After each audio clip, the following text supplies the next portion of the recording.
Bonjour. Malheureusement, ta candidature n'a pas été retenue pour le poste de really candidat. appreciate your interest. We are now winding down our review. Désolé pour le délai, Tu vas rester au chômage jusqu'à tes 60 ans, Tanguy. Que ce soit des big tech ou d'autres entreprises, on a déjà tous reçu au moins 1000 fois ce genre de mail. Enfin, presque tous. Aujourd'hui, je vais vous dire comment vaincre la malédiction. Comment devenir la fille ou le gars le plus frais du quartier.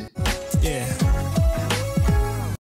Que ce soit Google, Apple, Facebook, Amazon, Microsoft, je vais vous partager comment créer votre CV SWE pour les big tech. Et puis même si vous n'êtes pas intéressé par ces entreprises ou que vous n'êtes même pas SWE, je pense que cette vidéo peut quand même vous être utile. Parce que si ton CV est assez bien pour Google, je pense qu'il sera assez bien pour 99% des entreprises. Ok, on va commencer par les bases. Comme vous le savez, la plupart des big tech sont des entreprises américaines de la tech. Et comme elles sont américaines, elles vont établir des standards américains pour les CV qu'elles recherchent. Donc peu importe où que vous postulez dans le monde, que ce soit pour Google LA, Amazon Paris ou Microsoft Dublin, le format des CV qu'elles attendent sera similaire. Pour le format anglophone, il y a des choses rédhibitoires. Pour des raisons de discrimination, on peut pas mettre de photos, de date de naissance ou d'âge, de genre, et d'autres informations personnelles de type ta couleur de peau, ta taille, ton parti politique, ta pointure de chaussure. Sérieusement, mais pas ta pointure de chaussure. Pour la forme et le design, malgré ce que la plupart des gens pensent, le CV le plus rempli fait pas de toi le meilleur candidat. Il faut un CV concis en une page. Et comme diraient les Anglais, less is more. Les recruteurs passent en moyenne 7 secondes à regarder chaque CV. Et comme il y a de plus en plus de candidats, ce temps moyen tend à diminuer d'année en année. Donc les informations qui ne te font pas briller par rapport à d'autres candidats n'ont aucune valeur.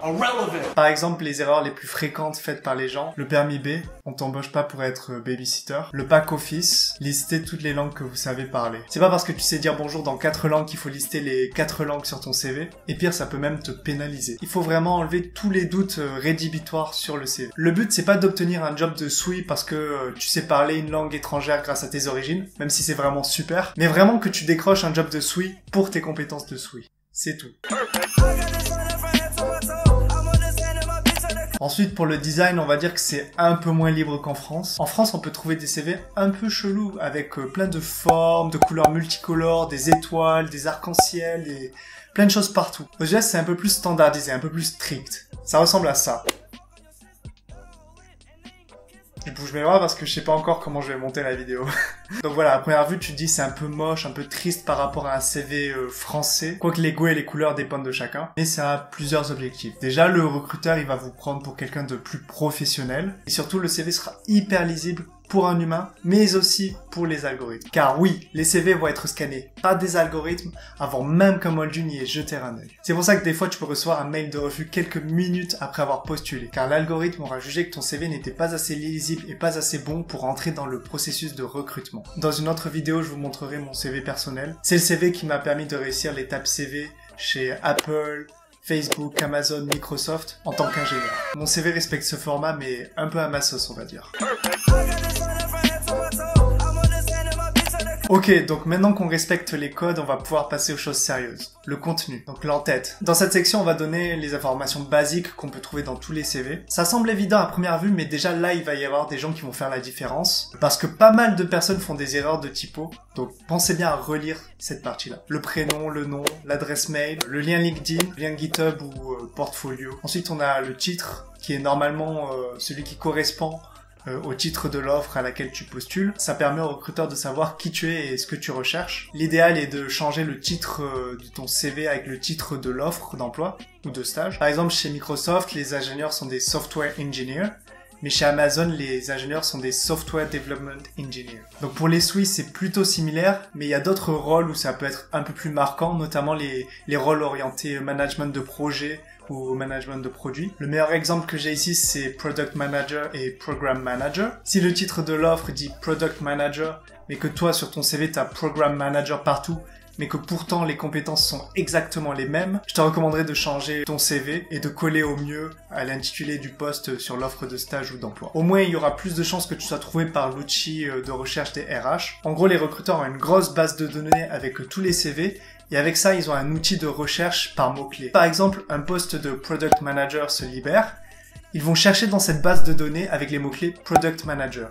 Mais si sur ton CV, il y a écrit nulle part Product Manager, mais juste Program Manager, tu risques de ne pas être sélectionné par l'outil de recherche du recruteur. Donc il faut vraiment essayer de coller au mieux aux offres de stage ou d'emploi auxquelles tu postules. Que ce soit dans le contenu, mais aussi dans le titre. Voilà, après cette petite introduction, c'est bien de lister un peu les compétences clés que tu as. Donc pour les SWI, en général, ça va être les langages informatiques que tu connais, les frameworks et les librairies que tu utilises. Je m'attarde pas trop sur cette section, je pense que ce sera beaucoup plus concret quand je te montrerai mon CV. Ensuite, on a la partie éducation qui peut s'interchanger avec expérience selon ta situation. Si tu es étudiant ou niveau diplômé comme moi, c'est mieux de mettre éducation en premier. Mais si tu as déjà de l'expérience dans le milieu, je peux mettre expérience avant l'éducation. Donc dans la partie éducation, là aussi on va essayer de coller au plus possible au vocabulaire du recruteur. C'est hyper important parce que selon les pays, les systèmes éducatifs peuvent différer. Ce qui va suivre est purement mon avis personnel, mais si tu as fait une école d'ingénieur comme moi, je pense qu'il est beaucoup plus judicieux de mettre Masters in Computer Science. Je sais qu'en France, les masters sont considérés comme moins sélectifs, que les gens sont en général plutôt fiers de dire qu'ils ont un diplôme d'ingénieur, qu'ils ont fait une grande école d'ingénieur. Mais le problème, c'est que les écoles d'ingénieurs, c'est une spécificité française. Aux États-Unis, en Angleterre ou dans d'autres pays dans le monde, ça n'existe pas. Donc si votre nombre de diplômes ou de cursus diffère trop de la norme, j'ai peur que vous soyez pas sélectionné pour ça. En plus, les diplômes d'ingénieur donnent le grade de master, donc c'est pareil. Donc préférez écrire Masters in Computer Science et mettez le lien du site anglais de votre école. Ensuite, si vous êtes encore étudiant, c'est important de mettre la date à laquelle vous allez être ou vous avez été diplômé. Ça va déterminer si vous êtes conforme à l'offre d'emploi ou de stage qui est proposée. Par exemple, les Big Tech ont beaucoup d'offres New Graduates et en fait, on peut postuler à ces offres seulement si on va être diplômé dans l'année ou si l'on a été diplômé il y a moins d'1 an. Enfin, la partie expérience. Là, il faut tout organiser du plus récent au plus ancien. Et là, hyper important, il faut tout décrire par bullet points, pas faire de paragraphes. C'est ce qui va faire la différence entre vous et les autres candidats pour les Big Tech. Tout ce que je vous ai présenté avant dans la vidéo, c'était pour voir si vous étiez conforme à l'offre de stage ou d'emploi. Et là, en fait, les bullet points, c'est pourquoi on va vous choisir vous par rapport à un autre candidat. Là, l'erreur que font le plus souvent les gens, c'est bon, faire des paragraphes. Mais s'ils font des bullet points, ça va être des bullet points genre listés froidement quoi. D'un côté c'est bien parce que ce sont des bullet points et qui sont concis, mais c'est pas assez pour les Big Tech. C'est trop vite, ça manque de personnalité. Les Big Tech dans votre CV, en plus des compétences, elles vont chercher de la personnalité, voir si vous avez le team spirit, si vous avez des qualités de leadership, et surtout voir l'impact que vous pouvez avoir dans votre travail. Google a mis en ligne un pattern de phrases plutôt solide qui peut vous aider à mieux présenter les bullet points. Le bullet point doit commencer par un verbe au prétérit.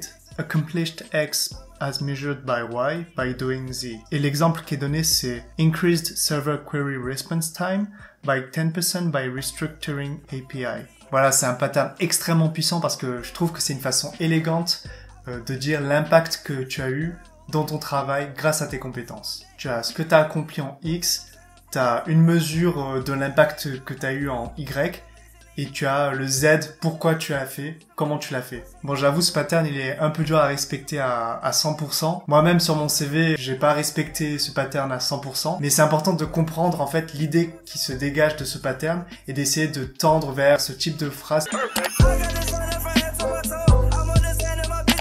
Enfin, il y a une section un peu optionnelle que tu peux ajouter à la toute fin, Award and Project. Donc là, c'est si tu as gagné des récompenses, des hackathons, voilà, ce genre de choses qui pourra te faire ressortir par rapport à d'autres candidats. Et ensuite, les projets, pour les projets, c'est un peu comme expérience. Il va leur présenter un bullet point exactement comme l'expérience. Voilà, maintenant plus d'excuses, je vous ai montré comment faire un CV pour les Big Tech. Si vous voulez en savoir un peu plus, j'ai rédigé un article Medium avec un petit peu plus de détails. Je mets le lien dans la description. Je pense honnêtement qu'il y a beaucoup de gens qui ont les compétences de rentrer dans les Big Tech, mais qui sont souvent arrêtés à l'étape des CV. Sûrement qu'après tout ce que je viens de partager, beaucoup d'entre vous vont refaire leur CV à zéro, mais je peux vous garantir que ça vaut vraiment le coup de faire cet effort. Après ça, votre CV il sera tellement puissant, vous serez contacté par tout le monde. Je pense que la première fois que vous recevrez une réponse positive pour planifier un entretien avec Google, Apple, Microsoft, là vous réaliserez à quel point ça valait le coup de passer autant de temps sur le CV. Voilà, cette vidéo est finie. Si je vois que ce contenu permet d'aider des personnes à progresser dans leur carrière, j'essaierai d'en faire plus. Merci d'avoir regardé la vidéo.